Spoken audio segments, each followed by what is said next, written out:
Good morning, my fellow traders. It's Peasant Ambition here. This is Mr. CEO talking. Welcome, everybody, to the monthly recap of April.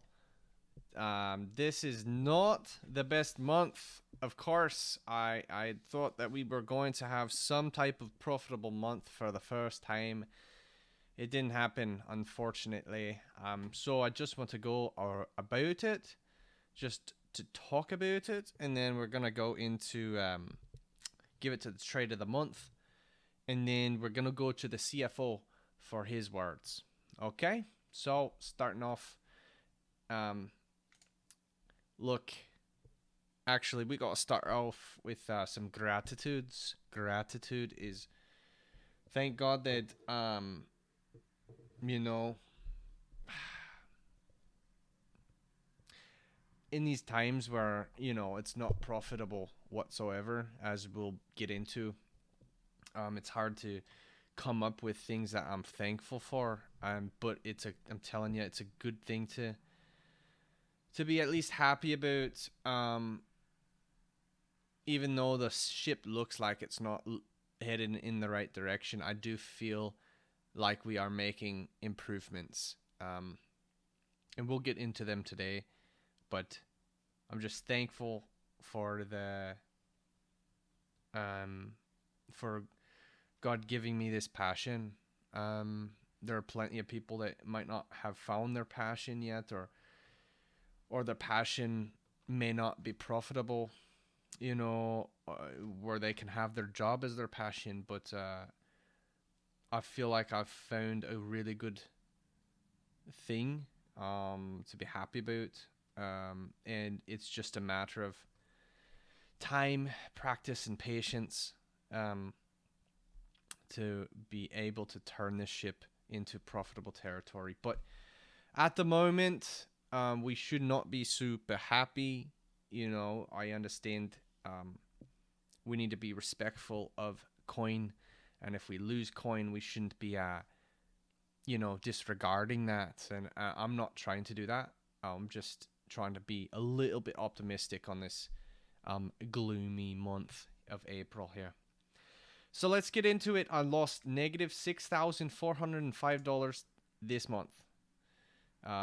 This is how many apples? Negative 232 apples. Okay, negative 232 apples. Not a good time. Not good at all. 24 sessions, 161 trades. This is very high volume. This was a packed month, full, but it was absolutely a volatile month. As you can see here, we were up significantly. Actually, I want to go to the actual chart so I can actually see what it was. Let's just take a gander at this. Let's take a gander at April, just the month of April, please. I know the CFO is going to look at this too, but I'm just taking a look at this, that we started the month pretty well. We're going upwards, upwards, and we were up $3,000. We could have had a profitable month if we just stopped right there, but in one day we had lost $9,500.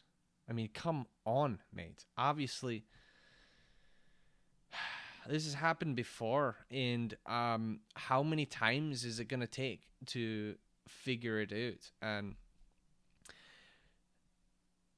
I think no one's going to believe me, especially Mr. CFO Brahansky. But I'm just saying that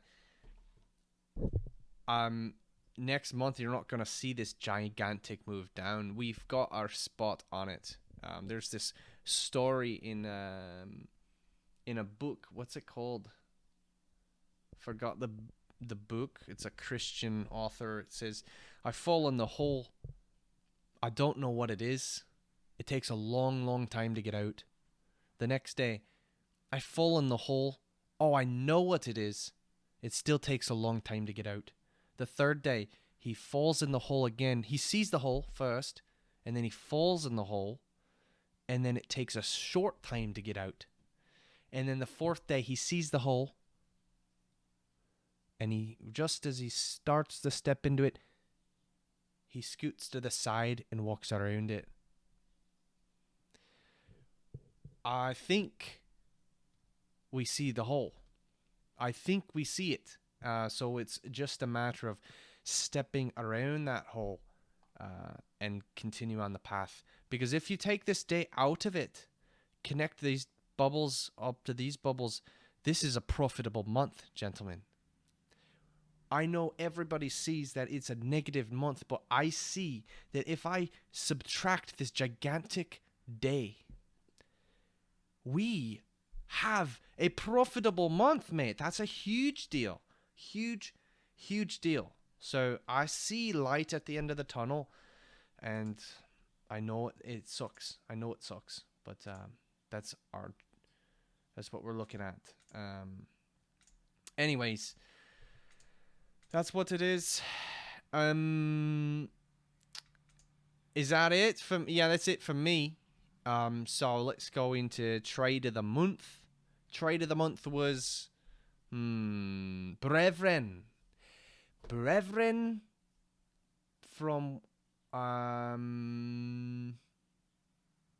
England. Brethren from England. No, zone number 1322.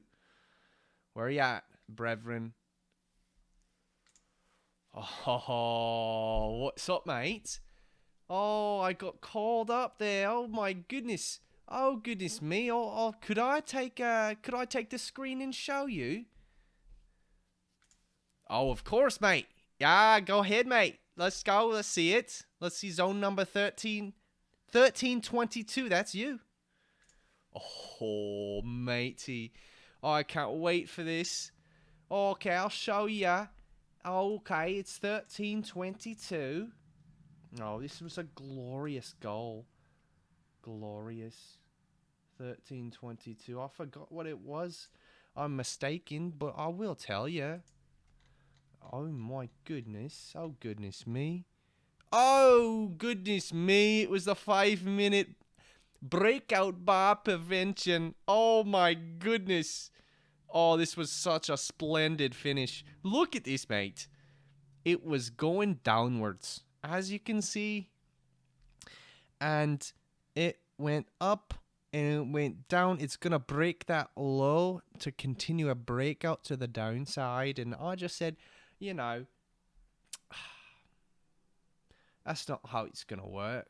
I think we're going to take this buy. And what happened was it popped from that low. It just couldn't break the low. And I was just saying, it can't break the low. I'm taking it. I know it's such a small zone. It's so tight. It's a narrow zone. But I just think that it really did it. So it went up 1, 2, 3, 4. 4 to 1. And then obviously stopped out there. But well, thanks for picking me. I thought it was a good trade. Yahoo, mate. Good shit. Brethren.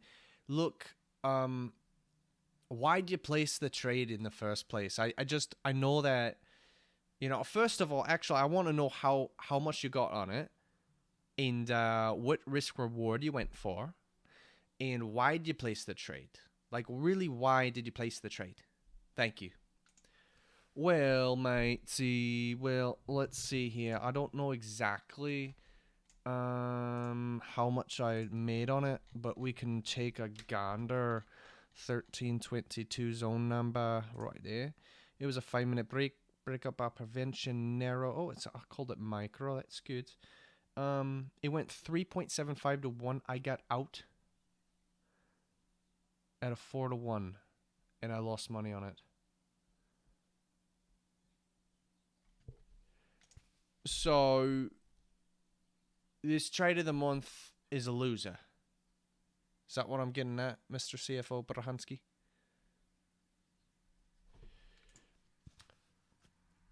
It most certainly looks that way. Okay, back to you, Brethren. Just walk through your trade, mate. Well, I thought I guess it wasn't a winner, but hey, look, it almost went to a 4-1. You saw the picture. You saw the picture, man. When it was like 1, 2, 3, almost a 4-1. And guess what? I didn't get out, but I did get out at a pivot in the zone, didn't I? I was risking 15 apples on that, and I only lost 4. And I almost made 90. I almost made 90. Come on. You can't tell me that's something good. That's a huge trade that I didn't win. Okay, thank you, brethren. I appreciate you sharing. All right, we're gonna take this to the CFO now, Mr. CFO Brahansky. Mr. Brahansky. Hello, welcome. Thank you, Mr. CEO, for sharing. I'd like to get into just a couple items that I want to go through rather quickly. First is I separated Mr. CEO's trading into behavioral and strategical. Right now, we can't mix the two because right now we need to dissect what is working and what is not to eventually have a profitable month. So let's go to behavioral. Adherence rates. The trade to a trade, Mr. CEO gets out at stop loss. He doesn't move the stop loss. He doesn't add to positions. Usually, there was that one day, obviously, he did add to a position, but his stop loss was there. He didn't move his stop losses. He didn't mess with his targets much. Targets I have Mr. CEO have the freedom to be able to have a target at 3-1, 1-1, 2-1, whatever it is, and he can change it as he sees fit throughout the trade if he wants to. This is not a problem with me. The problem is a stop loss. If the stop loss moves, that's a problem. And as we speak, he has a 100% success rate with 161 samples. This is seriously good stuff. So, oh, thank you, mate. You're making me cry, mate. Thank you. Okay, yeah, thanks, Mr. CEO. Well, session stop loss is another story. All right, he's good on the trade. The trade has a stop loss. He gets out, no problem. The problem here is the session stop loss. There's a daily loss limit, traders call it. In this case, it's a session stop limit because I have different sessions throughout the day, but for Mr. CEO. So I'm just saying 3 out of 12. So it's not there's 24 sessions. I can't count every single one because if they doesn't get to the daily loss limit, the session loss limit, it doesn't count as a denominator. So these are decisions when Mr. CEO meets his maker at the negative however many apples is his session loss limit. He has a decision to make. His decision's either going to continue trading or to stop trading. And he continues trading 7 out of 10 times. 9 out of 12 times. 75%. He always seems he seems to continue trading, and this is a problem. Obviously a problem. We would never have a day like that if he stuck to the session loss limit. The issue, mate, you build me up and then you break me down. That's what you do, Brahansky. I fucking never should have hired you, mate. Hold off, Mr. CEO. Hold up. I want to say that it was my fault for setting the session stop loss limit to 8 apples. Since then, I've switched it to 80 apples. Since then, it has been brilliant. All right, he's met the session loss limit late in the month. He got a negative 80 apple loss, and he booked it. He said that was one of the numerators. And I just think that that is fantastic that we found a session stop limit that's being respected. 8 apples was too small. I should have known the personality of Mr. CEO, the gunslinger. he's not going to want to take an 8-apple session loss limit, 20 minutes into the hour and a half session. That's not enough for him. Why is it not enough for him? It's because he's barely getting his shot warm, bro. You know what I'm saying? So you got to let him loosen up. You got to be loose on this guy and have a session stop loss, absolutely, but have it back away so if he does end up hitting it, it's not an excuse to be like, well, I barely started. No. You lost so many times that you hit that session stop limit. You're just a loser today. It's just going to be a lost day. And that's what the 80 apples is instead of 8 apples. So I think we are moving good from there. Onwards. A session target.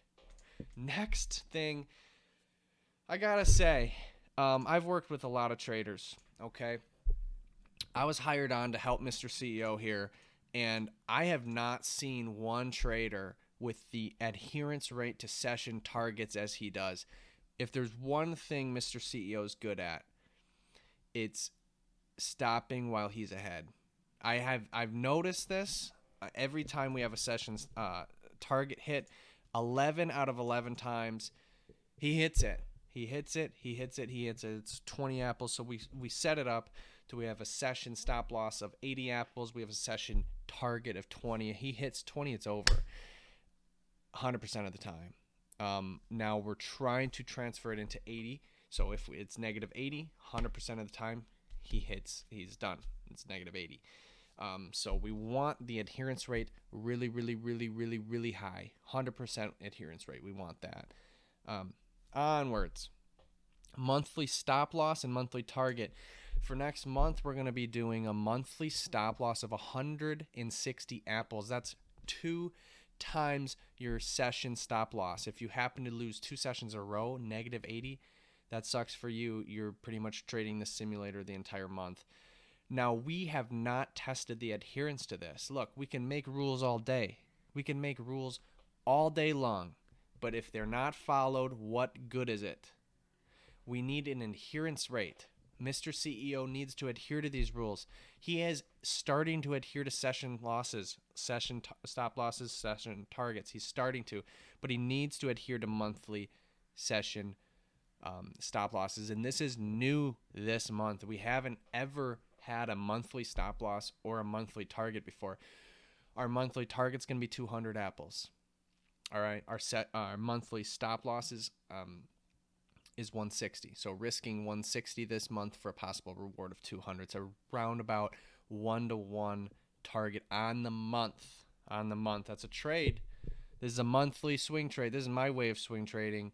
1-to-1 is risking 160 apples for 200 apples. See if this can happen. See if Mr. CEO can listen. Any words from you, Mr. CEO? Nah, dude. Nah, bruh. I'm just listening, mate. I didn't really get what you said there, but I'm sure you'll brief me later. Okay. Thanks, Mr. CEO. Pros, we've got, remember, trade adherence is good. Sessions target adherence is fantastic. Cons, session stop loss adherence. That's really what we need to work on next month. Next, into the strategical setups that are doing well is anti-demand opens, anti-breakouts, lonely pivots, and protecting extremes. These are doing really well, okay? So take those when you see them. Setups doing poorly, breakouts. These guys aren't working, all right? Take the anti-breakouts instead of breakouts most of the time. Remember, if it's in trend, we want to take an anti-breakout, okay? In trend anti-breakout. So that means if it's an uptrend and it looks like it's dipping lower, it's going to start a new trend down. That's when you take the buy, catch them, and sell at the high. And that's generally, that works. We had many trades that actually did that this month. And it's only been, it's been really good. Anyways, the setups also that are doing poorly is holding splits. These have been pathetic this month. We've got a 33% success rate on these. Hold on, I gotta show you. Holding splits, 33% success rate, 58 samples. We've got plenty of samples. 1/3 of them even go 1-to-1. Gentlemen, we need a 50% for a 1-to-1. Horrible. Holding splits have been absolutely horrible. You can't be profitable trading the holding split. It's not possible. It's not possible. So we've got to figure out, look, which holding splits are doing better, which holding splits aren't. I'm telling you right now, we've already done the study. If it's protecting free space of 3, take the holding split. If it's protecting free space of 1, do not take the holding split. Holding zones also can get messy. It's a holding zone because it's not good enough for a holding level. So save out for the holding level. So take less trades, likely. Comeback bar preventions, holding level creations, and holding levels. Holding levels were also failing, but we have a small sample, only 7 trades. Not really much. Holding comeback bar preventions is something that also does trigger me. We've got 62 samples with basically a break-even success rate on a 1-to-1. Gentlemen, where is these comeback bar preventions? In the past months, comeback bar preventions have been a fundamental part of our strategy, and now we take a number of them, but they're our 3rd place. You know, we take many comeback bar preventions, but we're not hitting them. We're not making them profitable. Why is it not profitable? I think Mr. CEO he's got to focus on clean comeback bar preventions, probably end of trend or in trend, one or the other, not in the middle where you don't really know what trend is. So when it's super far up and it's forming a comeback bar, take that comeback bar prevention, protecting all that free space underneath. Those are the ones you want to take. So take, again, cleaner setups. Again, all the way around, cleaner setups. Cleaner. Think clean. Think the dishes are all clean. The kitchen, spectacular. The clothes and the laundry, everything's folded to a T.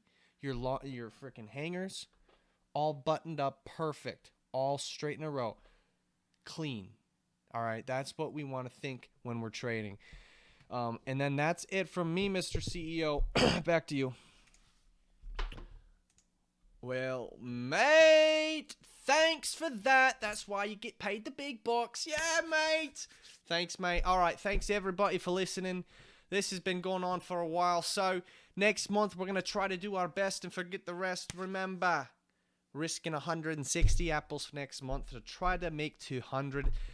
$25 an apple. Nothing changes. Look, nothing changes. Look, we're going to get there. I believe in the company. I believe in it. All right. Deuces. Peace, mate. All right, peace. Thanks. Bye. Get used to, but there's no man as terrified as the man who stands to lose you. Oh, I hope I don't lose you. Please stay. I want you, I need you, oh God. Don't take these beautiful things that I've got. Please stay. I want you, I need you, oh God. Don't take these beautiful things that I've got. Oh, please. All right, deuces.